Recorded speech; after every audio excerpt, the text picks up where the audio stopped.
Usap-usapan ngayon ng mga tagahanga ng Incognito ang posibilidad na hindi makasama si Richard Gutierrez sakaling matuloy ang ikalawang season ng hit action series.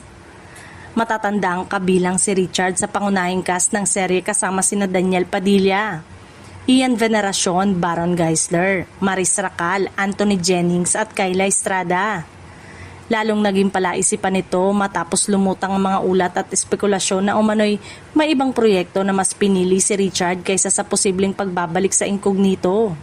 Gayunman, wala pang opisyal na kumpirmasyon mula kay Richard o sa ABS-CBN na tuluyan na siyang umayaw sa Season 2. Nang tanungin si Richard tungkol sa bukto ng Incognito, hindi siya direktang sumagot at tumingin lamang sa production team.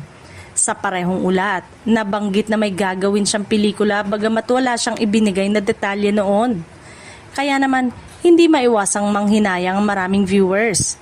Malaking bahagi ng appeal ng Incognito ang chemistry ng buong contracts at kabilang si Richard sa mga karakter na naging paborito ng mga manonood. Maging ang direktor ng serye ay pinuri ang pagiging close at supportive ng cast sa isa't isa. Samantala, may panibagong malaking proyekto daw ngayon si Richard sa sinasabing dahilan kaya't wala na siya sa Season 2. Dahil dito, malaking tanong ngayon kung sino ang posibleng papalit kay Richard sakaling ituloy ng production ng Incognito Season 2 nang wala siya.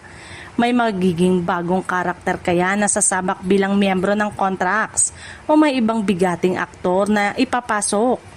Sa ngayon, wala pang opisyal na pangalan na inilalabas kaya patuloy na naghihintay ang fans sa susunod na announcement tungkol sa kinabukasan ng Incognito.